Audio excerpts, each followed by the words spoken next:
Alright, welcome back to Major Minor. Last time, let me think. Last time we met up with Rook, and it turned out Keela, well, because he was acting suspicious, it turned out he also won the stupid contest thing that we won as well.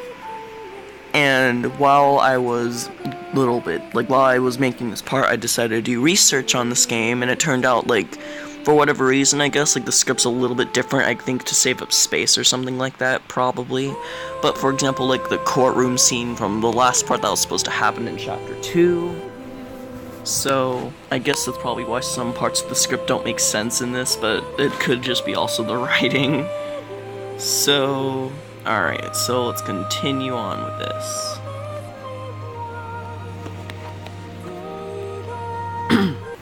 Alright. A maid cafe, you say? I'd highly advise against that. They're just a waste of time. Plus, you two don't look like the type. Maid cafes attract a certain clique. What's that supposed to mean? Whatever you want it to mean, I guess.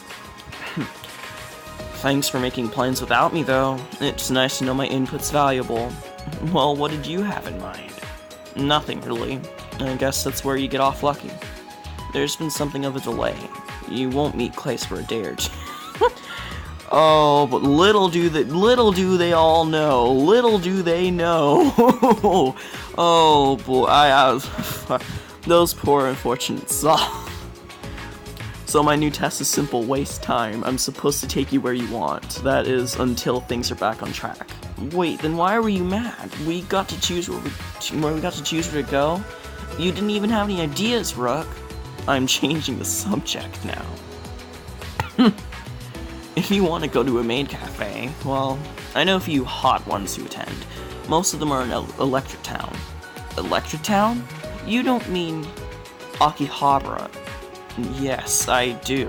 We all spend lots of time there. It's the place to be for tourists. That and Clace loves the atmosphere. A lot of his outings are to Akihabara. Wow! We'll get along great then. But you mentioned something came up.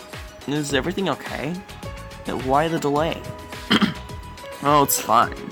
Clace got into a fight. Him and his tour manager disagree a lot. But Singe always manages to quell him. Oh, I hope it's nothing too serious. It'll be fine. Clace is a hothead. He'll be fine after venting and relaxing. Damn, he sounds so self-centered. Well, fuck. Anyway, we better get moving. Won't get anywhere standing here all day. It's high time we ditch this station. Would you like to see? I'm not going to end the episode here because this would be too short an episode. But I don't get why would you save why would you put a save point literally right before the damn scene? It's only a 3-minute scene at most. I don't understand that. Oh well, I guess we're going out of the train station. After a few months of walking, we exit the train station. I feel a soft breeze and take a sharp inhalation. It's nice to feel some fresh air after all that time. The plane and train ride here were definitely stuffy. Interesting. The air here feels different. Not in a bad way, I mean just different. Well, it's probably expected in a foreign country. The air almost smells cleaner than it does back home. Whoa, what's with that smell? Not what you're used to, huh? Don't worry, you'll get used to it. Just enjoy the fresh air. You'll deserve it. They did rush you onto that train, right? No time to relax after that long flight. But you're good now. Relax and enjoy it. Yeah, I guess you're right. Hey, wait. Does that mean we're on the same plane? That's so cool. What are the odds? Actually, it's incredibly probable. We both won the same contest after all. They likely expensed and bought stuff in cents, but I don't say this. Don't want to downplay Keela. Pretty solid, actually. You both won the same contest after all. Enter Rook, the social assassin, blurting out things we don't dare to. I didn't think of it that way, I guess. He looked defeated. See, that's why I refrained. Well, we shouldn't stand around. We didn't leave just to waste time out of here. I've got a little bit of a surprise for you. Remember how we said things would be quiet? Well, Clace went ahead and pulled some strings, the kind of strings that get you a limo. We have a limo? Like, just for us? That was a pleasant surprise, actually. Rook gives us a soft smile as he says the word limo. I can tell he's been waiting to let out that secret. Yeah, something like that.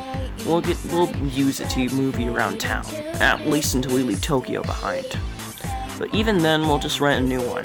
This tour is going all sorts of places. You'll get to travel the world in style. Mood completely reversed. Thanks, Rook. Should we get going then? Where is it? Well, actually, it's right there.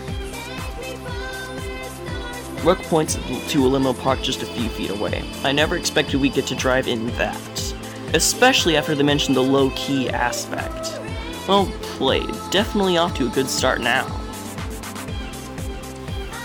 He knocks on the window, calling to someone inside. After a few months pass, a new face enters the scene.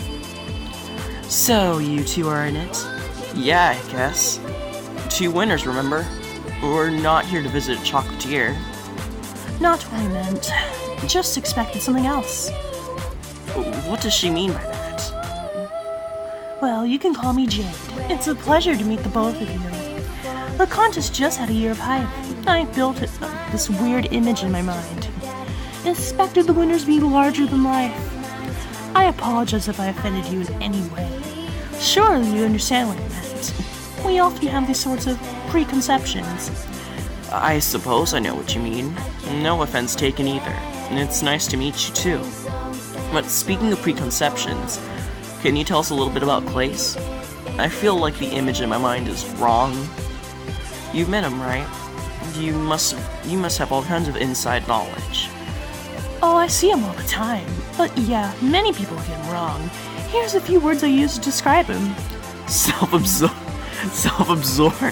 egotistical, holier-than-thou, arrogant, disrespectful. He's the worst. Oh my god, that's actually beautiful. I woun't be surprised if that's genuinely accurate. I would hope that it's not, but if it is... ... He's like, the fuck? Excuse me? It was a joke, Keela. I'm still learning this humor thing, but I guess I have a few more steps to go. That was her definition of a joke. I have a really bad feeling that wasn't even a joke. It was just like a cry for help. Just like, save me from this job. She doesn't need steps, she needs leaps and bounds. This is almost certainly how rumors are started. Someone wouldn't know she's joking and it'll spread. Oh, Rook tries to teach me in our off time, but I guess I'm far from mastering it. Oh, that explains it. Rook taught her. He's the last person in the world I'd say is funny. Well, I appreciate an honest answer. Oh, of course. He can be shy and silent, but he's also loud and outgoing. He can be polite and formal, or he can be crude and lax. He's just like any one of us. When you're up on stage, or even when you're doing an interview, you're just putting on an act for the world. I think you'll get along with him just fine, but I don't think you'll know him yet either. The amount of people that do is very, very small. Alright, thanks for answering. It sounds like he's under a lot of pressure. It sucks to have an image to maintain. And about the humor thing, you're doing great. Keep learning. Whoa, Keela can lie. Keela can lie, damn. That's brutal. Thanks, Keela. Thanks, Keela. It's always great to learn. Anyway, let's get ourselves in the limo. We'll get this adventure started. Frickin' Jade. I have an odd feeling if this game were actually voiced, they'd somehow get that person that voiced Lightning from Final Fantasy XIII to voice her. I really honestly would not be surprised. Sounds good. I can't wait. My hype level's off the charts. It's over 9,000. It's over 9,000. Alright, and then this next scene, I think, happens in Chapter 2 instead of Chapter 1 on the desktop version. I don't understand why it happens here, but oh well. It'll have to do. Outside the courthouse, moments later. Alright. So, do you think that'll ruin Blair? Only time will tell, Conrad. It was risky, but we succeeded. We now have our inside man. Kalen can operate from within players' home. What the fuck happened in that trial that had them... It's like, what? Did Kalen get, like, kidnapped or something and forced to be a slave now? Or what? I'm really confused as to what happened. So, okay. So I have to ask, was the evidence real? Oh, shit. It doesn't matter. Okay, so... I can't choose if it was... Now I can't choose if it was fake or real, and I don't know anymore. It doesn't matter, it helped us. Means to an end, I believe they say. We have everything we need to take him out. I doubt Blair would go down without a fight. It won't be pleasant for Kalen or Kabu. What do you think he'll do, Endion? He'll be put into interrogation, I think. But this doesn't cause me much concern. Kalen has been trained to resist torture. Okay. If that training happens to be like with whips and like belts, like leather belts, I'm pretty sure Kalen will be just fine, like, or collars. He'll be just fine, I can assure you, Conrad. I can assure you. The major fact is that he's inside now. We just need to wait for his correspondence. After that, we can formulate a plan. I think he'll plant some evidence. Something we can find next time we're there. An innocent visit, an incriminating find. Damn, so they're just messing around with Claire. Okay. So Kalen can resist torture. He looks pretty frail to me. Just because he looks frail doesn't mean he can't be into things like BDSM and get away with it, mind you. In Kabu. He'll probably face the brunt of all this. It's a worthy sacrifice, isn't it? Kabu did this willingly. I guess. I can see it now. Assassin's Guild oust corrupt politician. It gotta help our reputation, right? We're the Assassin's Guild. We need to have no reputation. I guess. Just trying to make conversation. Damn. ... If people found out about us, they'd quickly find that the king funds us. Then he'd be the one to get ousted. Fine. So what do we do now? The player situation will remain on standby. We must wait for instruction from Kalen. Or until we have another off-worlder. Player has been more than happy to take them. With that said, the ritual is our goal. It helps us on both fronts, Conrad. What's with Conrad's, like, outfit? It's like so, like, did Tetsuya Nomura design Conrad for this team? Look at all those fucking belts on him, like, Jesus Christ. 2, 4, 6, 2, 4, 6, 8, 10, 12. There's like at least 15 belts on him, and that's just like the top, that's just his upper body. I think Tetsuya Nomura probably designed this character, to be honest. Like, seriously, there's no possible way it wasn't Tetsuya Nomura. The ritual? Again? You sound like you're stuck on a loop. Our track record of failure is demotivating. You know how Velasquez feels about failure. But we get an off-roller no matter what. If that happens, we bring them to player. We gain his trust through these failures. It's symbiotic, Conrad. It's cold, Amdan. Yes, it gives me chills. Damn, he gives no fucks whatsoever. He walks away done with the conversation. Jeez, what a mentor he is. I'll never get anywhere worthwhile. I predict Conrad's a fucking traitor.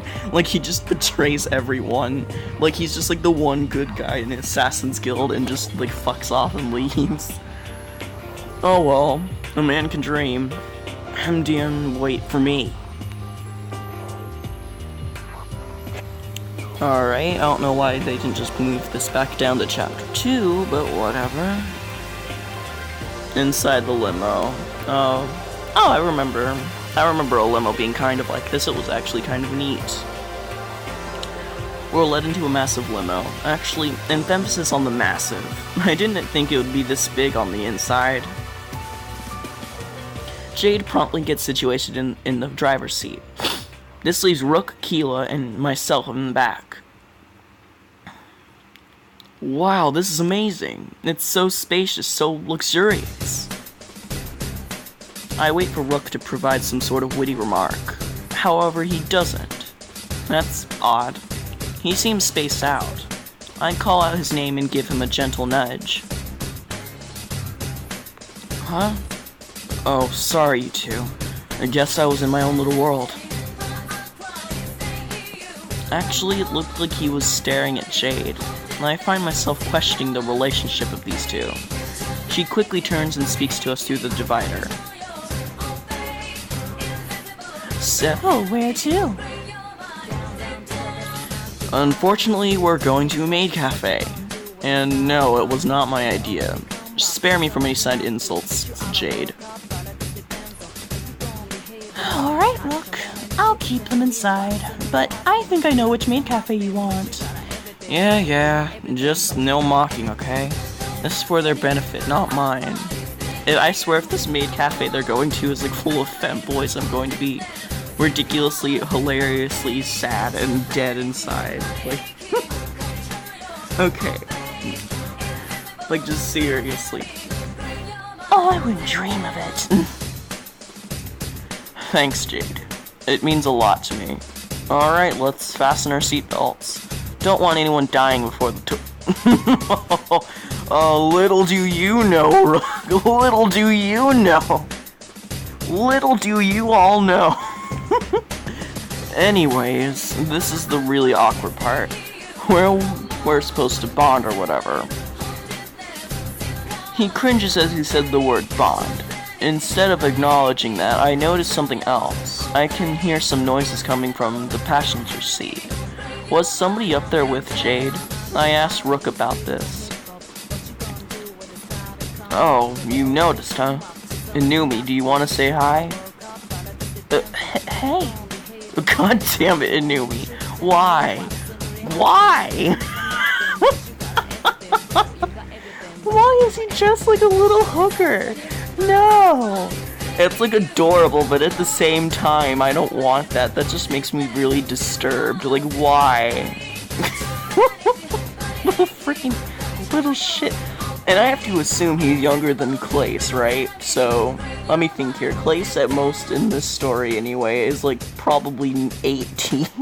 So, I'm so confused. Like, why would you do this? Like, why can't you just have someone dress up normally? But no, he's a little Pop Idol's little brother, so he has to dress up like a prostitute.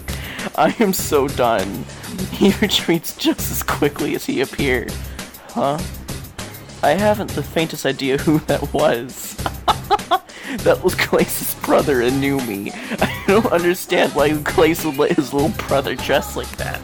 Poor Inumi. What if he goes out in public in those clothes? He's probably gonna get, like, molested or something. Poor innocent thing. He deserves better clothes. Clace's brother. But he looks nothing... But he looks nothing... It's Clace's brother, Inumi. Oh my god. Keela was right, but Rook cuts him off. Was he putting on some sort of act? If anything, it was for Inumi's benefit. I decided to play along as this kid. Okay, so Inumi probably isn't Clace's brother, I don't know. If he isn't, that just makes this even more creepier, because basically Rook took some child prostitute off the street and let him act like he's Clace's brother. Why? Oh my lord. Like, how old is Inumi? Like, what, 16? Maybe 15? Why? Why? Who thought this was a good idea? Like, seriously. Oh, I see. Well, that's cool. Very cool indeed. I could imagine Rook being voiced by someone like Matthew Mercer. I don't know why, but I could totally imagine that happening. And I can't tell if he's sincere or not. Well, moving on. I should go over the basics with you two. Just stuff to know before I let you wander off. Make sure you're paying attention, alright? Feel free to take notes if you need to. Rook sounds so dead inside. Keela and I lean forward and listen intently. Here's a book for the both of you to have. It lists common Japanese phrases inside. I'd suggest learning a few common ones. Namely, I don't understand Japanese. I'm probably assuming here, so I'm sorry, but I doubt you could hold a conversation. Oh, and if the citizens call you Gaijin, that's a term of endearment. And it's nice to know Rook can be as civil and polite. For once, he's actually helping us. I assumed his default mode was condescend to everyone. He hands each of us a book. I put mine in my pocket. It's definitely travel-sized, I'm sure it helped. That was one of the things I was actually worried about, if someone tried to talk to me and I couldn't talk back. Oh, I almost forgot. There's one last thing you should know. It relates to current events in Tokyo. It's mostly superstition, of course, but it's got everyone up in arms, so it's better that you hear it from me. What is it? The Midnight Death. Okay, so at this point in the story, we've already had... Alright. I'm going to compare this game to Persona 4 real quick. Up to this point, we've had something that's like the Velvet Room, aka the Ark. Let me think. A really a ridiculously eccentric brunette person that the main character meets that is going to stay with you throughout the entire game. Another person that might be from the Velvet Room or the Ark, and the other people in the real world can't see them, at least not for now. And now, and then Clace's Risei, and now we have the Midnight Deaths. Why? It's probably going to get worse from here, I'm afraid. The Midnight what? Tokyo's been hit by suicide and murder. More and more cases with each passing day. But it gets a little weirder than that. All of the cases happen at midnight, like clockwork, right on the dot. And you find the bodies hanging from telephone poles. Are you serious? Of course I'm serious. Deaths has been mysterious in nature. No culprit for the murders, no evidence. That's why it has everyone talking. The crime scenes don't add up at all. What happened is physically impossible.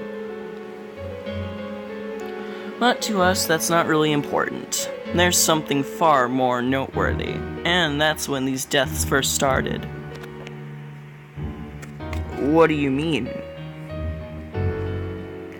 I know it's coincidence, but these deaths started a month ago, on the night of our arrival in Tokyo.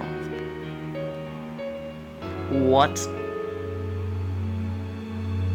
Some people think the tour is an ill omen, that perhaps being here is the cause of it. What? That's not nice. Freaking Keela, you don't... Indeed. I hope that explains some things, especially why we kept your arrival quiet. We didn't need any more fanfare around us. Restrictions are even being put upon Clace, so don't feel singled out in all of this. Everyone is being affected equally here. So to that end, please stay quiet. Don't let anyone know why you're here. At least not for the next little while. He stares at me with squinty, hateful eyes, rubbing it in, Rook. I really regret breaking the NDA. And don't worry about your enjoyment. You'll still have fun, I can guarantee that. There's just a few precautions to take. Later tonight we'll get you to your hotel. Everything is still on par for the green. So just don't cause any commotions, okay? Yeah, of course, but you don't want to make things worse. Clace must be under enough stress as it is. Yep, I can tell it's affecting him. And it's good that you heard this from me. You know how rumors and grapevines can be. People are even saying he's the killer. They're connecting totally unrelated events. Well, Clace can't possibly be the killer because 1, Risei wasn't the killer in Persona 4, so he's pretty much safe. 2, he fucking dies later, so, well, he isn't safe. But he's safe from being the killer. Our arrival has nothing to do with all of this, but you know how it works, right? People always need something to blame, a figurehead for all their problems. I suppose it's true, but they should focus on the real culprit. Clace is harmless, he couldn't do that. Yeah, because he's literally Rise. Rise couldn't even fight in Persona 4. You're telling me, but it's still odd. Suicides are happening at midnight too. It's not just a killer. It's something else. And whatever it is, we have no idea. Some people are blaming the supernatural, but I never really believe in that stuff. The limo slowly comes to a stop, but this just leaves us all in an awkward silence. Well, I guess that means we're here. Thanks for making conversation with me, even if it was in the realm of the macabre. Yeah, could have picked a better time. Was your goal to scare us away, Rook? Because it almost worked, you know. No comment. Let's go. He leaves the limo without saying another word. For a while there, I was starting to feel free. But no. I'm getting bogged down by terms and conditions. Well, when I think about it, it's not too bad. I can play along if it's for the citizens' benefit. Wouldn't want to let it slip while we're really here. It caused a panic in the middle of Akihabara. Well, here we are. Welcome to Akihabara. Just watch your heads as you exit. Wouldn't want to bang them on the way out. We both nod and do as instructed. Electric Town, here we come. Would you like to... Okay, I think this is where I'm going to end the episode. So, I guess next time, Major Minor, we're going to go into Akihabara and find a maid cafe, and said maid cafe, I really would not be surprised if it's full of femboys. So, yeah. Bye-bye.